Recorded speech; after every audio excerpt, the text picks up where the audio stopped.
আগাই আর চারিপাশে মানুষ, তাদের সাথে কথা বলতে বলতে বলতে বলতে গাড়ি থেকে নামতে নামতে হেঁটে হেঁটে কথা বলতে বলতে আবার কি আবার মানুষ, এরকম করতে করতে আমি আসছি।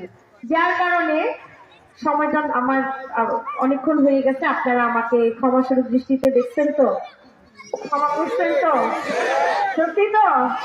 ধন্যবাদ চাচিরা, বিশেষ করে আমার মা বোনেরা এই রাতের সময় যখন সবাই রাতে খাবার খাবে, বাসায় ভাত বেড়ে দেওয়া হবে, সেই সময়টা আপনারা এখানে বসে আছেন। ওইখানে দেখছি অনেকে ছোট ছোট বাচ্চা নিয়ে এখানে সেই শীতের রাতে মার কুলে বাচ্চাটা শুয়ে আছে, আর আমার মা চাচিরা আমাকে দেখার জন্য, কথা শোনার জন্য বসে আছে। চাচারা আপনাদের কাছে, ভাইয়ের আপনাদের কাছেই প্রশ্ন, এই ঋণ আমি কিভাবে শোধ করবো একটু বলেন তো? পাস কইরা, ভালো কথা বলছে। এই ঋণ আমাকে এমপি হয়ে শোধ করতে হবে। এই যে উত্তর গৌরীপুর পৌরসভার মতন একটা এলাকা, কিন্তু এখানে রাস্তাঘাট দেখছেন কিছু কেমন উঁচু নিচু, অত কিন্তু ভালো না। হ্যাঁ হ্যাঁ বলছেন। তারপরে আবার এখানে আমার অনেক মা চাচির আছে যারা অনেক দরিদ্র গরিব, তাদের জন্য একটা ফ্যামিলি কার্ডের ব্যবস্থা করে দেওয়া দরকার।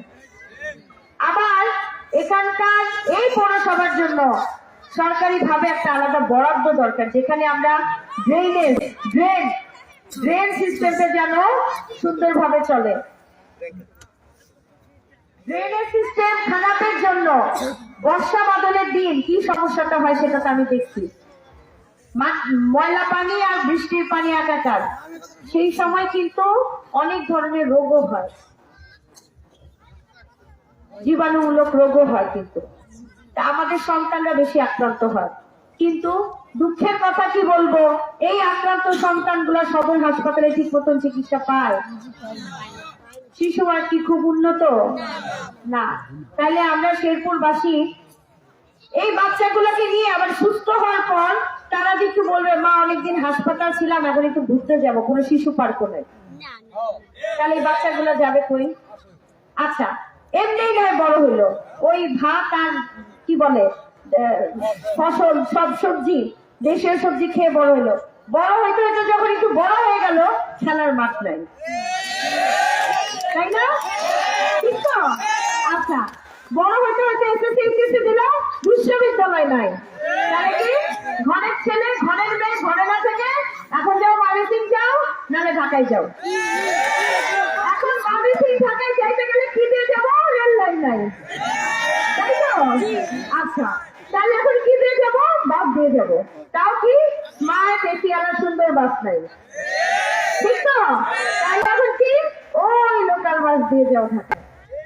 এই হচ্ছে আমাদের ছেলে মেয়ে ছোট বাচ্চাদের জীবন।